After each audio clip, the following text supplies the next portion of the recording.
حکومت اس لیے اس میں دخل نہیں دے سکتی کیونکہ جو کروڑوں سمپتیاں پوری دنیا میں ہیں یا ہمارے دیش میں جو وقف کی سمپتیاں ہیں وہ کسی سے بھیک میں ہم نے نہیں مانگی ہیں. وہ بڑی بڑی جائیدادیں مسلمانوں نے اپنے اللہ کے عشق میں, اپنے رسول کے عشق میں ان کو اپنے رب کے نام پہ وقف کر دیا کہ ان کی آمدنی سے رب اور رسول کے دین کا کام ہوگا, ان کی آمدنی سے غریبوں کی بھلائی کی جائے گی. اس میں کسی کا دخل نہیں ہے, یہ عشق و محبت کی داستان ہے.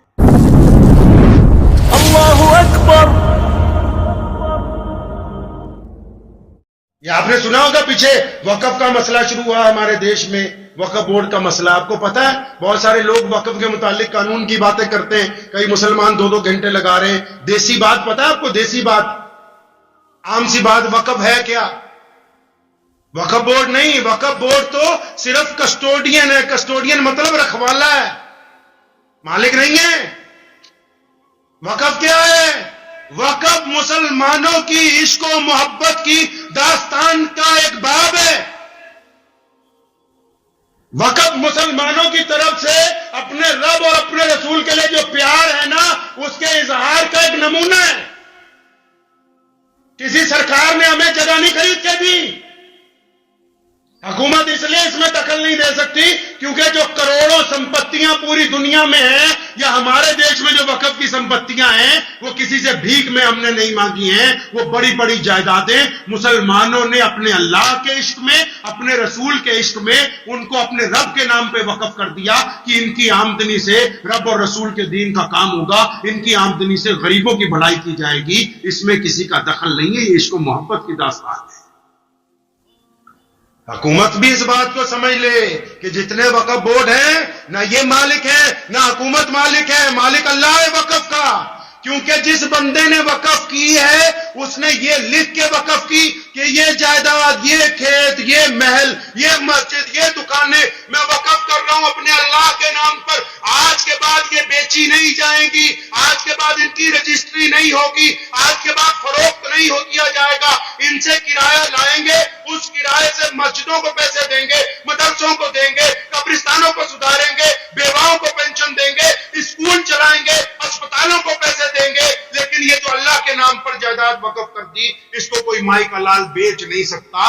وقف بورڈ صرف اس لیے بنایا کہ اس جائیداد کی رکھوالی کرے, وہاں سے پیسہ وصول کر کے غریب لوگوں کے اوپر اس کو پیسے کو خرچ کرے. کسی حکومت کو حق نہیں پہنچتا کہ مسلمانوں کے ذاتی معاملات کے اندر دخل کر سکے, کیونکہ وقف کی جائیدادیں اپنے پیسے سے وقف کی ہیں, سرکار سے نہیں مانگا. حکومت کو نہیں کہا ابھی ہمیں 10 مرلے کا پلاٹ دے دو مسجد بنانے کے لیے, قبرستان بنانے کے لیے. ہمارے اکابرین نے اپنی جائیدادیں خود وقف کی ہیں. اب کسی کی رجسٹری ہو, کسی کی اولاد کے نام ہو, کوئی بندہ اپنی جائیداد کسی کو دے دے, کل کو حکومت کہے جی ہم اس میں دخل دیں گے. نہیں بھائی, جس نے پیسہ لگایا, جس نے قیمت لگائی وہ اسی کی ہے. اب جس کو اس کا مالک بنا دیا تو اب وہی مالک اس جائیداد کا مالک ہے, کوئی دوسرا بندہ مالک نہیں بن سکتا ہے. اس کا متولی نہیں مالک بن سکتے. ان میں نہیں اتنی ہمت کی وقف کی جائیداد کو بیچ کے دکھا دیں. وقف بورڈ نہیں رجسٹری کروا سکتا, باقیوں کا تو چھوڑو. جو اس کے رکھوالے ہیں ان کے ہاتھ بھی باندھے گئے ہیں کہ خبردار اپنی حدود کے اندر رہنا, اپنی حدود سے تجاوز کرنے کی کوشش نہ کرو, کیونکہ یہ اللہ کے نام پر رکھی گئی شے ہے. تو یہ رکھی کیوں؟ اندازہ تو لگاؤ کیسے لوگ ہوں گے. آج بھی بہت سارے لوگ ہیں ماشاءاللہ, بہت سارے لوگ آتے ہیں اپنی جائیداد کی رجسٹری لے کے, یہ 500 گز کا پلاٹ ہے مسجد کے لیے ہم نے وقف کرنا ہے, یہ 1000 گز کا پلاٹ ہے مدرسے کے لیے وقف کرنا ہے. یہ ان کی محبت ہی تو ہے اپنے رب اور رسول کے ساتھ. کہ ابھی کسی گستاخ نے نبی علیہ السلام کی شان میں بے ادبی کی. بے ادبی کرنے والے ہمیشہ یہ سمجھتے ہیں نعوذ باللہ کہ شاید ہماری بے ادبی کی وجہ سے اسلام کمزور ہوگا, کہ شاید ہماری بے ادبی کی وجہ سے اسلام کو نقصان پہنچے گا. یاد رکھو محمد رسول اللہ صلی اللہ علیہ وسلم کی شان و عظمت اتنی بلند ہے, اتنی بلند ہے کہ کائنات کا کوئی آدمی کچھ بھی کر لے, وہ نبی علیہ السلام کی شان میں بے ادبی نہیں کرتا, بلکہ وہ اپنی اصلیت کا, اپنے اندر چھپی ہوئی گندگی کا اظہار کرتا ہے. وہ نبی کی شان میں بے ادبی نہیں کر سکتا.